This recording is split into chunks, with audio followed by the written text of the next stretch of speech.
ಈ ಕಾರ್ಯಕ್ರಮದ ರೂವಾರಿಗಳು ತುಮಕೂರು ಜಿಲ್ಲಾ ಉಸ್ತುವಾರಿ ಸಚಿವರು ಆದಂತ ಡಾಕ್ಟರ್ ಜಿ ಪರಮೇಶ್ವರ್ ಅವರ, ನಗರಾಭಿವೃದ್ಧಿ ಸಚಿವರಾದಂಥ ಶ್ರೀ ಬೈರ್ತಿ ಸುರೇಶ್ ಅವರ,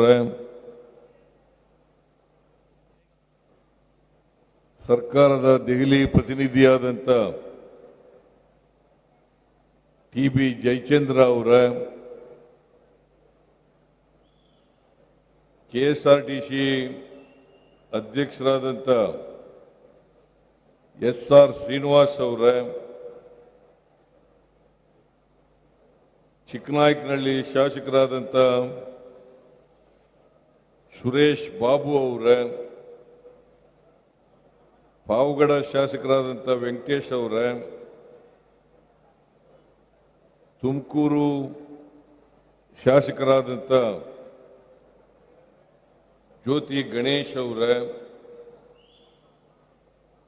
ತುಮಕೂರು ಗ್ರಾಮೀಣ ಮತಕ್ಷೇತ್ರದ ಶಾಸಕರಾದಂಥ ಸುರೇಶ್ ಗೌಡ ಅವರ, ತಿಪ್ಟೂರು ಶಾಸಕರಾದಂಥ ಶ್ರೀ ಷಡಕ್ಷರಿ ಅವರ, ತುರುವೇಕೆರೆ ಶಾಸಕರಾದಂಥ MT ಕೃಷ್ಣಪ್ಪ ಅವರ, ಮೇಲ್ಮನೆಯ ಸದಸ್ಯರಾದಂಥ ಶ್ರೀ ರಾಜೇಂದ್ರ ಅವರ, ಚಿದಾನಂದ ಅವರ, DT ಶ್ರೀನಿವಾಸ್ ಅವರ, ಮಾಜಿ ಮೇಲ್ಮನೆಯ ಸದಸ್ಯರಾದಂಥ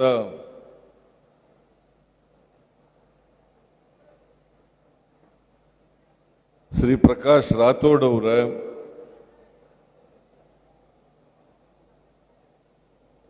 ವೇದಿಕೆ ಮೇಲಿರ್ತಕ್ಕಂಥ ಎಲ್ಲ ಆಹ್ವಾನಿತ ಗಣ್ಯರೇ, ಜಿಲ್ಲೆಯ ಎಲ್ಲ ಅಧಿಕಾರಿಗಳೇ, ಇತರ ಎಲ್ಲ ಸ್ನೇಹಿತರೇ, ಇಲ್ಲಿ ಭಾಗವಹಿಸಿರ್ತಕ್ಕಂಥ ಆತ್ಮೀಯ ಬಂಧುಗಳೇ, ತಾಯಂದಿರೇ,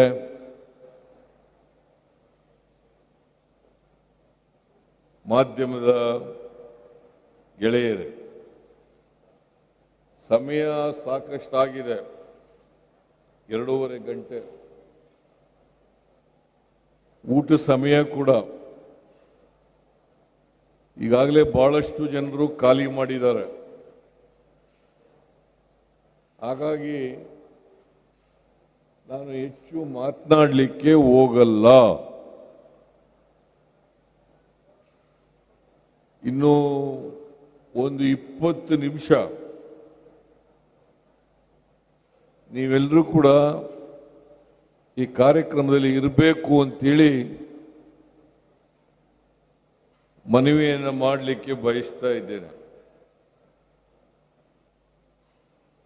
ಈಗಾಗಲೇ ಡಾಕ್ಟರ್ ಪರಮೇಶ್ವರ್ ಅವರು, ಶಿವಕುಮಾರ್ ಅವರು, ರಾಜಣ್ಣ ಅವರು ಈ ಕಾರ್ಯಕ್ರಮದ ಉದ್ದೇಶ, ಈ ಕಾರ್ಯಕ್ರಮವನ್ನು ಯಾತಕ್ಕೋಸ್ಕರ ಮಾಡಿದ್ದೇವೆ ಅಂತಕ್ಕಂಥ ವಿಚಾರಗಳನ್ನು ನಿಮ್ಮ ಮುಂದೆ ಪ್ರಸ್ತಾಪ ಮಾಡಿದ್ದಾರೆ. ಮಾನ್ಯ ಪರಮೇಶ್ವರ್ ಅವರು ಪ್ರಾಸ್ತಾವಿಕ ಭಾಷಣವನ್ನು ಮಾಡಿ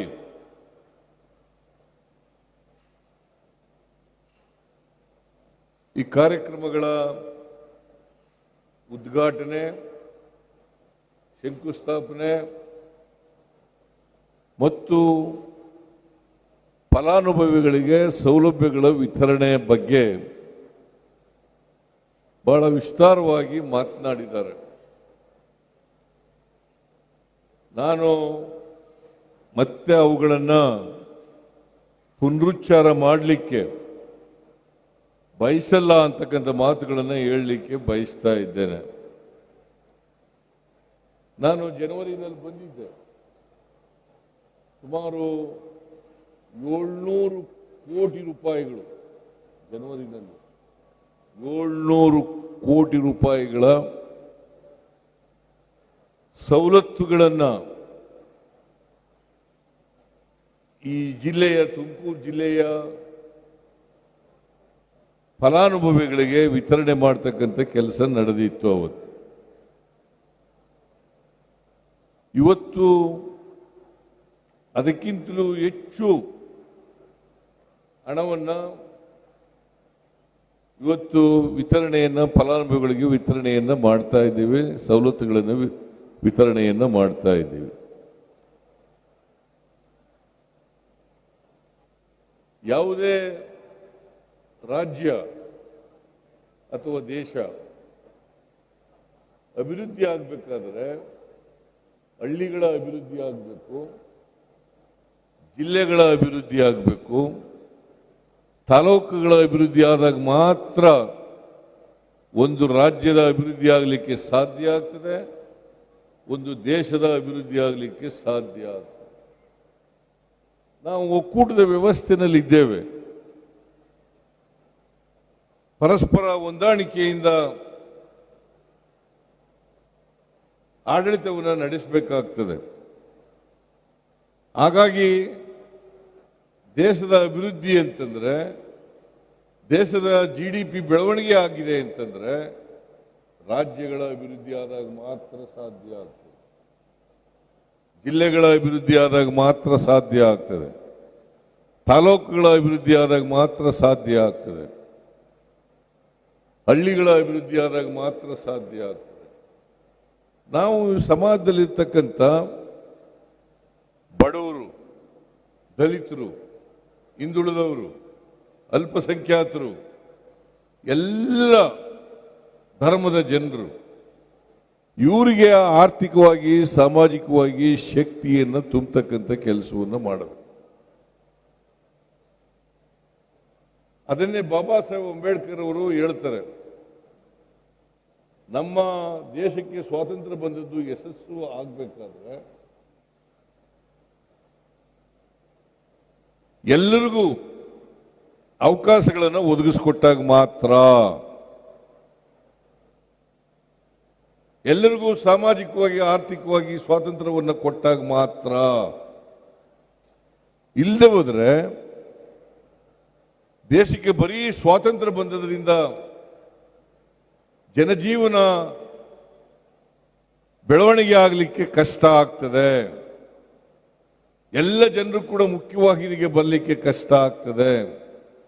ಇದಕ್ಕೋಸ್ಕರ ನಾವು ಅನೇಕ ಕಾರ್ಯಕ್ರಮಗಳನ್ನು ಅಧಿಕಾರದಲ್ಲಿರುವಾಗ ಜನರಿಗೆ, ಬಡವರಿಗೆ ತಲುಪಿಸ್ತಕ್ಕಂಥ ಕೆಲಸವನ್ನು ಮಾಡ್ತಾ ಇದ್ದೀವಿ.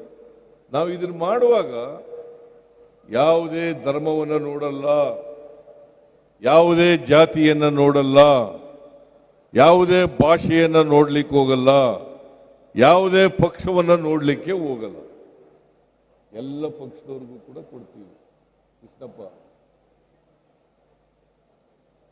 ಈಗ ನಾವು ಮಾಡ್ತಕ್ಕಂಥ ಗ್ಯಾರಂಟಿ ಯೋಜನೆಗಳಿದ್ದಾವಲ್ಲ, ಆ ಗ್ಯಾರಂಟಿ ಯೋಜನೆಗಳು, ಈಗ ಶಕ್ತಿ ಯೋಜನೆ ಕಾರ್ಯಕ್ರಮ, ಆ ಶಕ್ತಿ ಯೋಜನೆ ಕಾರ್ಯಕ್ರಮ ಮಾಡುವಾಗ ಎಲ್ಲ ಮಹಿಳೆಯರು, ಎಲ್ಲ ಜಾತಿಗೆ ಸೇರಿದವರು, ಎಲ್ಲ ಧರ್ಮಕ್ಕೆ ಸೇರಿದವರು, ಎಲ್ಲ ಪಕ್ಷಕ್ಕೆ ಸೇರಿದವರು ಎಲ್ಲರೂ ಕೂಡ ಇರ್ತಾರೆ. ಇದರಲ್ಲಿ ಯಾವುದೇ ಪಕ್ಷ ಭೇದ ಇಲ್ಲ, ಧರ್ಮ ಭೇದ ಇಲ್ಲ, ಜಾತಿ ಭೇದ ಇಲ್ಲ, ಭಾಷೆ ಭೇದ ಇಲ್ಲ. ನಾ ಯಾಕೆ ಈ ಮಾತುಗಳನ್ನ ಹೇಳ್ತಾ ಇದ್ದೀನಿ ಅಂತಂದ್ರೆ, ಬಡವರಿಗೆ ಆರ್ಥಿಕವಾಗಿ ಶಕ್ತಿಯನ್ನು ಕೊಡಬೇಕು, ಬಡವರಿಗೆ ಸಾಮಾಜಿಕವಾಗಿ ಶಕ್ತಿಯನ್ನು ಕೊಡಬೇಕು. ಆಗ ಮಾತ್ರ ಸಂವಿಧಾನದಲ್ಲಿ ಹೇಳಿರ್ತಕ್ಕಂಥ ಗುರಿ ಏನಿದೆ, ಸಮಾಜವನ್ನು ನಿರ್ಮಾಣ ಮಾಡಲಿಕ್ಕೆ ಸಾಧ್ಯ ಆಗ್ತದೆ. ಇಲ್ಲದೆ ಹೋದರೆ ಸಮಾಜವನ್ನು ನಿರ್ಮಾಣ ಮಾಡಲಿಕ್ಕೆ ಸಾಧ್ಯ ಆಗಲ್ಲ. ಬುದ್ಧನ ಕಾಲದಿಂದ ಹಿಡಿದು ಬಸವಣ್ಣನವರ ಕಾಲದಿಂದ ಹಿಡಿದು ಅಂಬೇಡ್ಕರ್ ಅವರ ಹಿಡಿದು ಮಹಾತ್ಮ ಗಾಂಧೀಜಿಯವರಿಂದ ಹಿಡಿದು ಈ ದೇಶದಲ್ಲಿ ಬದಲಾವಣೆ ಆಗಬೇಕು, ಪರಿವರ್ತನೆ ಆಗಬೇಕು, ಸಮಾಜ ನಿರ್ಮಾಣ ಆಗಬೇಕು, ಸಮಾನತೆಯ ಸಮಾಜ ನಿರ್ಮಾಣ ಆಗಬೇಕು, ಜಾತ್ಯತೀತ ರಾಷ್ಟ್ರ ಆಗಬೇಕು. ಇದನ್ನು ಮಾಡ್ತಕ್ಕಂಥದ್ದು ನಮ್ಮ ಗುರಿ ಅಂತಕ್ಕಂಥದ್ದನ್ನು ಇವತ್ತು ನಾನು ಹೇಳಲಿಕ್ಕೆ ಬಯಸ್ತೇನೆ. ಬಹಳ ಜನ ನಮ್ಮ ಮೇಲೆ ಟೀಕೆ ಮಾಡ್ತಾರೆ. ಗ್ಯಾರಂಟಿ ಯೋಜನೆಗಳನ್ನು ಜಾರಿ ಕೊಟ್ಬಿಟ್ಟ ಮೇಲೆ ಚಂದ್ರಶೇಖರ್ ಗೌಡ ಗ್ಯಾರಂಟಿ ಯೋಜನೆಗಳನ್ನು ಜಾರಿ ಕೊಟ್ಟ ಮೇಲೆ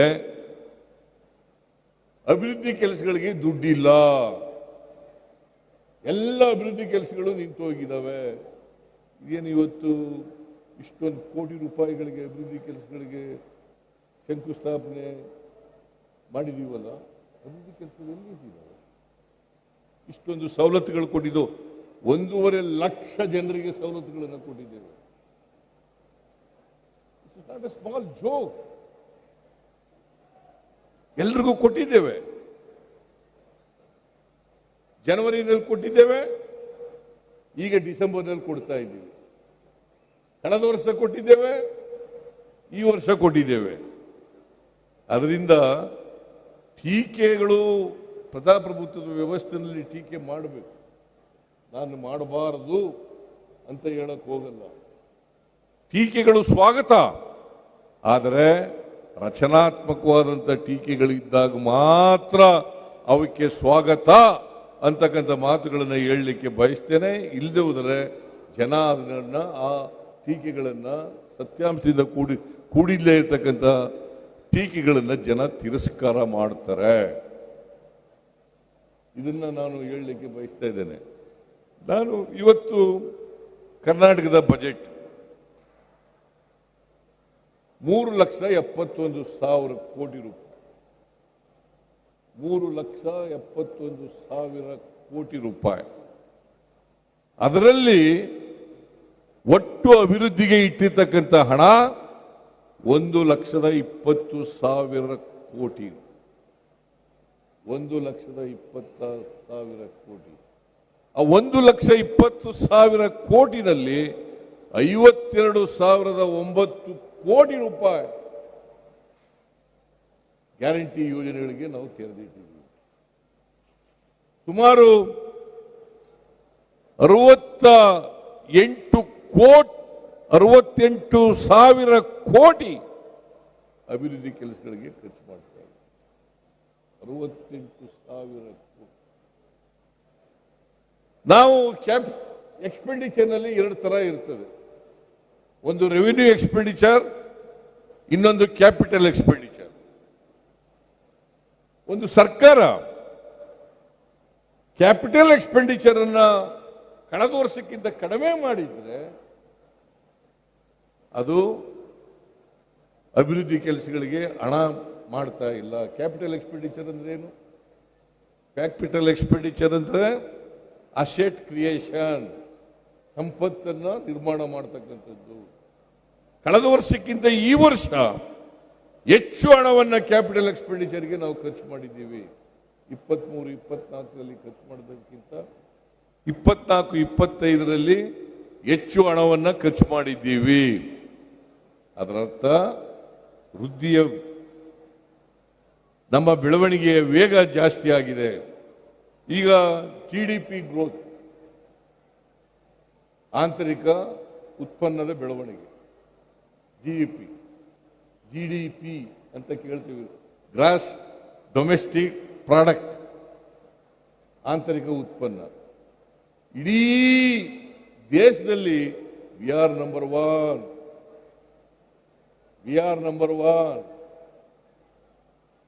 ರಾಷ್ಟ್ರದ ಎಲ್ಲ ಸರಾಸರಿ ರಾಜ್ಯಗಳ ಸರಾಸರಿ GDP 8.2 ಇದ್ರೆ ಕರ್ನಾಟಕದ GDP 10.2.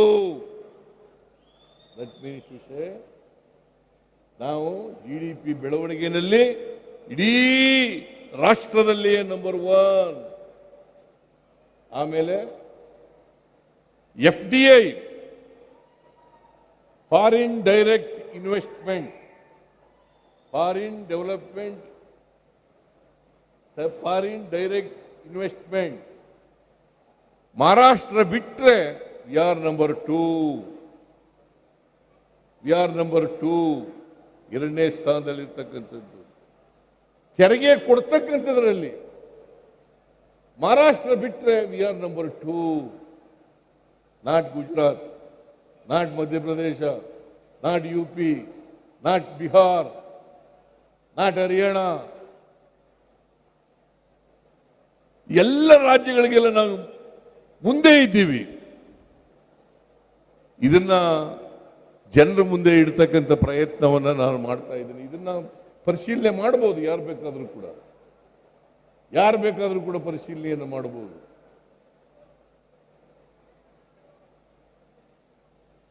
ನಾನು ಹೇಳ್ತಾ ಇರ್ತಕ್ಕಂಥದ್ದು ತಪ್ಪು ಅಂತ ಇದ್ರೆ ತಪ್ಪು ಅಂತ ಹೇಳಬೇಕಾಗ್ತದೆ. ಅದರಿಂದ ನಮ್ಮ ರಾಜ್ಯ ಅಭಿವೃದ್ಧಿನಲ್ಲಿ ಹಿಂದೆ ಬಿದ್ದಿಲ್ಲ. ಇವತ್ತು ಸುಮಾರು 330 ಕೋಟಿ ಮಹಿಳೆಯರು ಫ್ರೀಯಾಗಿ ಬಸ್ನಲ್ಲಿ ಓಡಾಡ್ತಾ ಇದ್ದಾರೆ.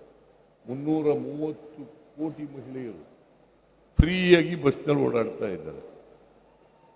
1,21,00,000 ಕುಟುಂಬಗಳಿಗೆ, ಆ ಕುಟುಂಬದ ಯಜಮಾನಿಯರಿಗೆ ಪ್ರತಿ ತಿಂಗಳು 2,000 ರೂಪಾಯಿಗಳನ್ನು ಕೊಡ್ತಾ ಇದ್ದೀವಿ. ಪ್ರತಿ ತಿಂಗಳು 2,000 ರೂಪಾಯಿ ಕೊಡ್ತಾ ಇದ್ದೀವಿ. ಒಂದು ವರ್ಷಕ್ಕೆ ಸುಮಾರು 30,000 ಕೋಟಿ ಗೃಹಲಕ್ಷ್ಮಿಗೆ ಖರ್ಚು ಮಾಡ್ತಾ ಇದ್ದೀವಿ. 30,000 ಕೋಟಿ. It's not A simple thing. ಒಂದು ವರ್ಷಕ್ಕೆ 56,000 ಕೋಟಿ ಗ್ಯಾರಂಟಿ ಯೋಜನೆಗಳಿಗೆ ಖರ್ಚು ಮಾಡ್ತಾ ಇದ್ದೀವಿ. ಗೃಹ ಜ್ಯೋತಿ ಯೋಜನೆ, ಎಲ್ರಿಗೂ 200 ಯೂನಿಟ್ವರೆಗೆ ಫ್ರೀಯಾಗಿ ಕರೆಂಟ್ ಕೊಡ್ತಕ್ಕಂಥ ಯೋಜನೆ. ಅದಕ್ಕೆ 1,62,00,000 ಕುಟುಂಬಗಳಿಗೆ ಫ್ರೀಯಾಗಿ ಕರೆಂಟ್ ಕೊಡ್ತಾ ಇದ್ದೀವಿ ರಾಜ್ಯದಲ್ಲಿ. 1,62,00,000 ಕುಟುಂಬಗಳಿಗೆ. ಆಮೇಲೆ ಅನ್ನಭಾಗ್ಯ ಕಾರ್ಯಕ್ರಮ ಪ್ರಾರಂಭ ಮಾಡಿದವರು ಯಾರು?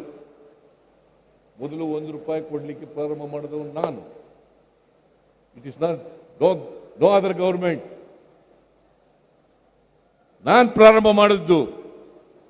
ಆಮೇಲೆ 5 kg ಅಕ್ಕಿಯನ್ನು ಫ್ರೀಯಾಗಿ ಕೊಡ್ಲಿಕ್ಕೆ ಪ್ರಾರಂಭ ಮಾಡಿದ್ದು ನಾನು. 7 kg ಅಕ್ಕಿಯನ್ನು ಕೊಡ್ಲಿಕ್ಕೆ ಪ್ರಾರಂಭ ಮಾಡಿದ್ದು ನಾನು. 7ರಿಂದ 5 kg ಮಾಡಿದವರು ಯಾರು? 7ರಿಂದ 5 kg ಮಾಡಿದವರು ಯಾರು? ಅದನ್ನು ಹೇಳಬೇಕಲ್ಲ ಜನಗಳಿಗೆ. ಮತ್ತೆ ಈ ಸಾರಿ ಅಧಿಕಾರಕ್ಕೆ ಬಂದ ಮೇಲೆ 5 kg ಜೊತೆಗೆ ಇನ್ನೂ 5 kg ಕೊಡ್ಲಿಕ್ಕೆ ಪ್ರಾರಂಭ ಮಾಡಿದವರು ನಮ್ಮ ಸರ್ಕಾರ. ಯುವ ನಿಧಿ ಯೋಜನೆಗೆ ಹಣ ಕೊಟ್ಟು ಅದನ್ನು ಜಾರಿಗೆ ಕೊಟ್ಟಿರ್ತಕ್ಕಂಥದ್ದು ನಮ್ಮ ಸರ್ಕಾರ.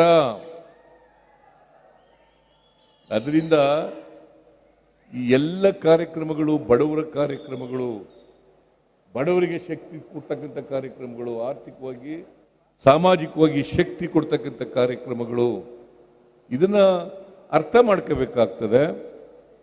ಇದನ್ನ ಅರ್ಥ ಮಾಡ್ಕೊಳ್ಳದೆ ಟೀಕೆ ಮಾಡಲಿಕ್ಕೋಸ್ಕರ ಹಾಗಾದರೆ ಪರಿಶಿಷ್ಟ ಜಾತಿ ಪರಿಶಿಷ್ಟ ವರ್ಗದವರಿಗೆ SCP TSP ಕಾಯ್ದೆ ತಂದವರು ಯಾರು?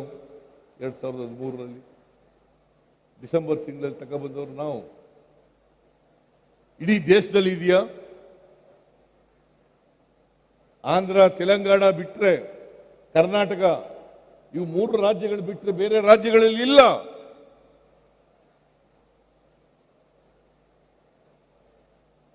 ದೇಶದಲ್ಲಿ ಇಲ್ಲ, ಬೇರೆ ರಾಜ್ಯಗಳಲ್ಲಿ ಇಲ್ಲ. ಇವತ್ತು 39,214 ಕೋಟಿ ರೂಪಾಯಿಗಳನ್ನ SCP TSP ನಲ್ಲಿ ಖರ್ಚು ಮಾಡ್ತಾ ಇದ್ದೀವಿ. 39,214 ಕೋಟಿ. ಬೇರೆ ರಾಜ್ಯದಲ್ಲಿ ತೋರಿಸಿ ನೋಡೋಣ. ಕೇಂದ್ರ ಸರ್ಕಾರದ್ದು 48 ಲಕ್ಷ ಕೋಟಿ ಬಜೆಟ್ ಅಲ್ಲಿ ಹಾಕಿಲ್ಲ. ಕೇವಲ 60,000 ಕೋಟಿ SCP TSP ಖರ್ಚು ಮಾಡ್ತಕ್ಕಂಥದ್ದು. 48 ಲಕ್ಷಕ್ಕೆ 60,000 ಕೋಟಿ. ನಮ್ಮದು 3,71,000ಕ್ಕೆ 39,214 ಕೋಟಿ. ಅದರಿಂದ ಈ ಸರ್ಕಾರ ಬಡವರ ಪರವಾಗಿರ್ತಕ್ಕಂಥ ಸರ್ಕಾರ, ದಲಿತರ ಪರವಾಗಿರ್ತಕ್ಕಂಥ ಸರ್ಕಾರ, ಹಿಂದುಳಿದವರ ಪರವಾಗಿರ್ತಕ್ಕಂಥ ಸರ್ಕಾರ. ಇದನ್ನ ನೀವೆಲ್ಲ ಅರ್ಥ ಮಾಡ್ಕೋಬೇಕು ಅಂತಕ್ಕಂಥ ಮಾತುಗಳನ್ನು ಹೇಳಲಿಕ್ಕೆ ಬಯಸ್ತಾ ಇದ್ದೇನೆ. ಅದರಿಂದ ನಾವು ಬಡವರ ಪರವಾಗಿದ್ದೀವಿ, ದಲಿತರ ಪರವಾಗಿದ್ದೀವಿ, ಹಿಂದುಳಿದವರ ಪರವಾಗಿದ್ದೀವಿ, ರೈತರ ಪರವಾಗಿದ್ದೀವಿ, ಮಹಿಳೆಯರ ಪರವಾಗಿದ್ದೀವಿ. ಬಹಳ ಜನ ಇಲ್ಲಿ ಮಹಿಳೆಯರೆಲ್ಲ ಹೊರಟೋಗಿದ್ದಾರೆ ಈ ಸವಲತ್ತುಗಳನ್ನ ಸ್ವೀಕಾರ ಮಾಡದಂಥವ್ರು. ಒಟ್ಟಾರೆಯಾಗಿ ತುಮಕೂರು ಜಿಲ್ಲೆಯಲ್ಲಿ ಪರಮೇಶ್ವರ್ ಅವರ ನಾಯಕತ್ವದಲ್ಲಿ ಬಹಳ ಒಳ್ಳೆಯ ಕೆಲಸ ನಡೀತಾ ಇದೆ. ಇದನ್ನು ಮುಂದುವರಿಸ್ತಕ್ಕಂಥ ಕೆಲಸವನ್ನು ಪರಮೇಶ್ವರ್ ಅವರು ಮಾಡಬೇಕು. ಅದು ಬೇರೆ ಜಿಲ್ಲೆಗಳಿಗೂ ಕೂಡ ಮಾದರಿ ಆಗ್ತದೆ ಅಂತಕ್ಕಂಥ ಮಾತುಗಳನ್ನು ಈ ಸಂದರ್ಭದಲ್ಲಿ ಹೇಳಲಿಕ್ಕೆ ಬಯಸ್ತಾ ಇದ್ದೇನೆ. ಅದರಿಂದ ನಾನು ಈ ಜಿಲ್ಲೆಯ ಉಸ್ತುವಾರಿ ಸಚಿವರಾದಂಥ ಪರಮೇಶ್ವರ್ ಅವರಿಗೆ ಮತ್ತು ಎಲ್ಲ MLAಗಳಿಗೆ ಧನ್ಯವಾದಗಳನ್ನು ಹೇಳಲಿಕ್ಕೆ ಬಯಸ್ತಾ ಇದ್ದೇನೆ. ನಿಮಗೆ ನಮಸ್ಕಾರಗಳನ್ನು ಹೇಳಲಿಕ್ಕೆ ಬಯಸ್ತಾ ಇದ್ದೇನೆ. ಇಷ್ಟನ್ನು ಹೇಳಿ ನಿಮಗೆಲ್ಲ ಶುಭ ಕೋರಿದ ಮಾತುಗಳನ್ನು ಮುಗಿಸ್ತೇನೆ. ಜೈ ಹಿಂದ್, ಜೈ ಕರ್ನಾಟಕ.